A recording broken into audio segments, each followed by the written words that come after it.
Yes, hello everyone, this is Mannie Motsoela here, and I'm back with another video for you guys. Okay, so I guess first of all I should say, please don't mind any sounds or noise that you hear in the background. My neighbors are having a ball, okay?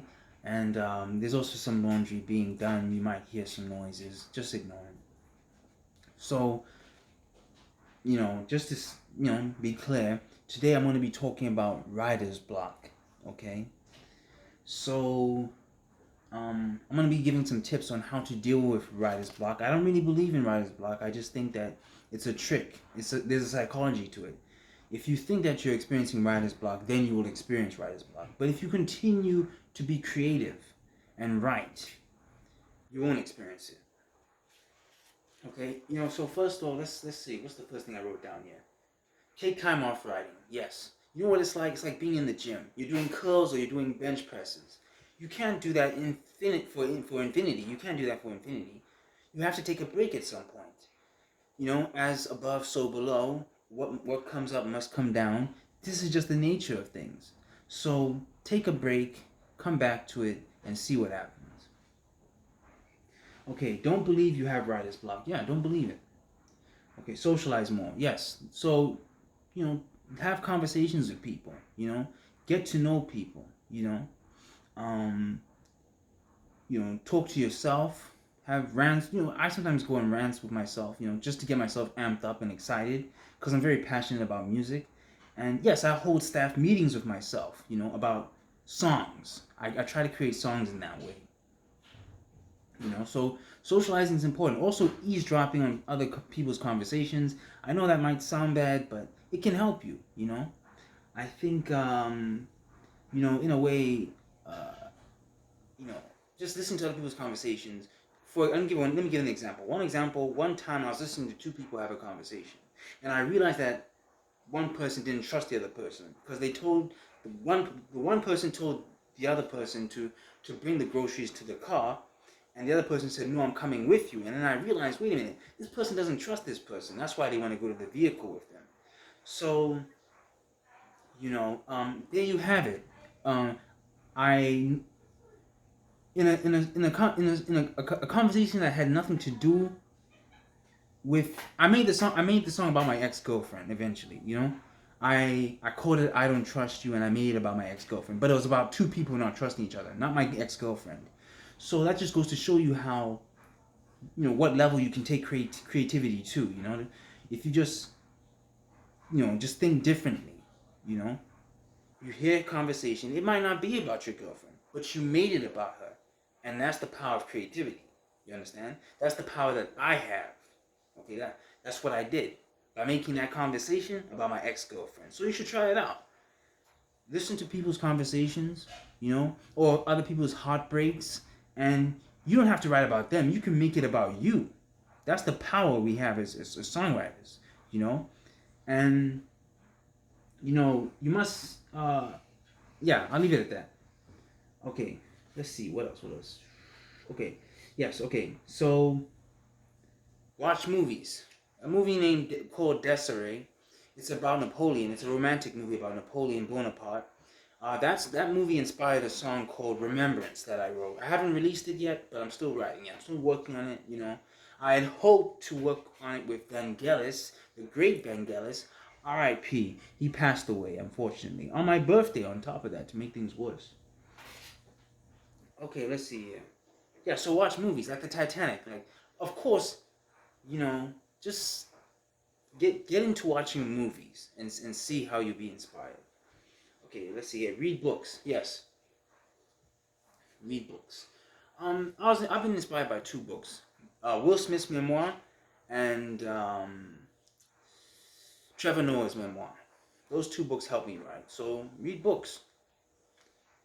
Let's see here. Watch the news. Now the news isn't always the best place to be inspired because most of it is about death and destruction, and it's not about anything uplifting. But sometimes, every now and again, you might get a news story that will inspire you. Freestyling. I used to freestyle. I still do. In the shower. I just start singing. Just like rappers. Rappers claim they can freestyle, but most of them, it's all written. They just say the best parts, keep the best parts, and make it into a song. You can do that with songwriting too, writing songs. You can freestyle the song, just just a constant stream, a flow of consciousness, just as a constant stream, and just take the best parts of it and make it song. So that's another way you can make songs and avoid writer's block. Whatever, I don't believe in it. Okay, let's see here. So put yourself in other people's shoes. You should be able to empathize as a songwriter. If you're a stubborn person and you're hard-headed, you're not going to be a good songwriter. You have to be able to put yourself in someone else's shoes. You have to be able to empathize with other people. You have to make it seem like you actually lived that experience, even though you may have gotten it from someone else and wrote a song about it, I made a song called I Don't Trust You. I wasn't even thinking about my girlfriend at the time when I first came up with it. I just realized that I could use the situation to make a song about her, And in that way, I was empathizing with someone who's actually been through that, where they don't trust their girlfriend, But to be honest, I didn't trust my girlfriend. Okay, so what am I talking about here? But what I'm trying to say is that as a songwriter, you have to put yourself in other people's shoes, and you have to be able to write the song like you actually lived it. That's what makes a great songwriter. Okay, not just being sympathetic. That's just being sorry. That's not good enough to be a good songwriter. That's not good enough. You have to be able to put yourself in that person's shoes and write a good song. So try that. I'm telling you, it will work. Okay, let's see here. Watch romantic movies if your genre writes about love. Now, of course, if you're into death metal, you're not going to be you're not if you're into death metal, you're not going to watch the Titanic and write about love. Unless you're going to write about the people dying in the Titanic. That's probably what you would do with death metal. But if you're into R&B, which is about love, most of the songs are about love. I think watching the Titanic or romantic movies can be very helpful. Let's see. Have multiple projects. This is very helpful. Write songs. Have a diary. Have a journal. Write scripts. Just stories. Try that out. Have multiple projects. So where if you notice that you're not writing or you can't come up with ideas, move to something else. That way you're in a constant, you're in a constant cyclical motion of just creativity. You never stop writing. You're always inspired. So I think having multiple projects is very important. Not just writing, maybe painting. Like try painting, try dancing, try ballet, try breakdancing, try learning how to play a different instrument. Try vocal, train your vocals. These are the things that you can do, to stay in a constant flow of creativity, and I think it can help. You won't experience writer's block ever. As long as you're continuously doing something, it's continuous motion. You don't stop. There is no writer's block. It doesn't exist. That's what I do. I've written scripts. I've written, stories. I've written journals. I've written songs. Just stay creative. Okay. Talk to yourself about the topic, i.e. rant to yourself. Yes, I hold staff meetings with myself. I rant to myself about things. And it helps, So try that. Try ranting. It might seem crazy, but you shouldn't be worried about seeming crazy. You should be more worried about, writing songs and not getting writer's block. You should be more worried about that than, oh, this sounds crazy, Okay. Okay, try starting with the instrumentation and then see what it says. See what the sounds of the instrumentation is saying to you. That's what I do. And then I fit words to the sounds. Okay? What are the sounds saying? You have to ask yourself, what are they saying? Like, I did that with Playful Fouls. I think that's what the song is called. On Prisoner of Love. I just fit the words. The second verse, I just fit the words to the sound of the instrumentation. That's what I did, And it came out pretty well, Okay, let's see here. Where we are. Hum the vocal sound, then fit words to the sound, then to the instrumentation. Yes, like I said, the first time I heard about that was from Dessa. You know, she's an artist. She's part of the group Doomtree. Yeah, she's the first person I heard explain that, where you just hum or you mumble over the instrumentation, and then you fit the words. You know, that's another way to come up with words. Okay, so that can help you avoid writer's block. Okay, so let's see here. Use past relationship experiences. Yes, sometimes you can draw on something you actually experienced. You know, I know one guy who he went through a breakup with his girlfriend, and he chose to drink alcohol and destroy himself as opposed to writing songs. Now, my girlfriend put me through hell, but instead of getting drunk and almost killing myself, I chose to write songs, which is more creative, more productive. That's something more productive. That's being productive with your pain. Let's call it that. That's what we should be doing. It's healthy. It's healthy to make it cathartic and write songs out of our pain, you know, and people will be able to relate to you more.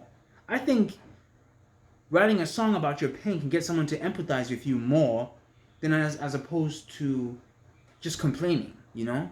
Write a song. Instead of complaining, write a song about what you've been through and help people empathize with you. Help people connect with you, you know? On a musical level, you know? I'm telling you, you know? People will listen. And use a muse. For me, my muse is my ex-girlfriend. 99.9% of my songs are about my ex-girlfriend, you know? I'm trying to get a different muse, but that's not easy, you know? I went through such a toxic relationship. She inspires me. Anytime I think about her, I write a good song, you know. Anyhow, let's see here. Make sure the first line sets the tone. Yes, you know they say you don't get a first chance at a first chance at a first impression. Yeah, so you have to make sure that first line you write in the song is gonna take you throughout the whole song. It should inspire you to write the whole thing, you know. That first line has to be it's crucial. Make sure that it hits, you know. And let's see here. Write by choosing words, themes, and imagery. I don't need to explain that. Okay, you can put metaphor, the way you use metaphors, the way you use themes, words, imagery, it's all important when you're writing songs. Those things can carry you throughout the song, you know, by continuous themes especially can help you be more continuously creative instead of experiencing writer's block. You know, or you know what you can do? You can also go on Google. You can Google a theme and look at the images, and then you can now try to write a story looking at the pictures that come up that are associated with the word through Google. You can write a story looking at the pictures that you see on Google Image. So that's like another creative idea, you know. You got to be open to many streams, many sources of creativity, you know. And lastly, work with a songwriting partner. Now, I used to think Whitney Houston wrote her own stuff, but she didn't. She didn't. Chris Brown, he doesn't write his own stuff. These people get Beyonce. She doesn't write her own stuff. These people get people to write songs for them. Like The Dream wrote "Single Ladies." Neil wrote "To the Left, whatever the song's called. I think it's called "Irreplaceable." Yes, Neil wrote that. Mario, "Let Me Love You." Neil also wrote that. "Trading Places." The Dream wrote that for Usher. You know, Mariah Carey is actually a songwriter. You know, people don't know this. They just know her for singing. But she actually can write her own songs, you know. And she's written with many artists, you know. Go check her out. I don't need to say anything. Who else? Babyface writes with. He's written with. What's her name? Tony Braxton. Yes, he's written with Tony Braxton, and he can write albums himself. He doesn't need anybody. You know, that's how good he is. So yeah, but the key thing with songwriting partners is you have to have good not rapport. I don't think that's the word I'm looking for. You have to have good chemistry. Yes, you have to have good chemistry with the person to write well. Like Lennon and McCartney, like Keith Richards and Mick Jagger. All these partners, these songwriting partnerships, had good chemistry. They were friends. They got along.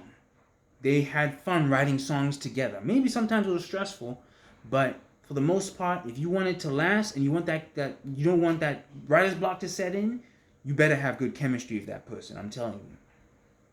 So with that being said, that's all that I have to say for now. Okay, I hope you will listen to my tips, and if they help you out, let me know.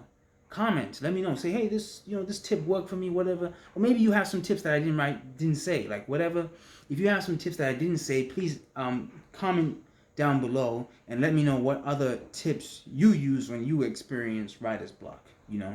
So that's all I have to say for now. This is Mannie Motsoela, and I'm signing out. You know what Ringo Starr says, right? Peace and love. Okay, Mannie Motsoela signing out. Peace.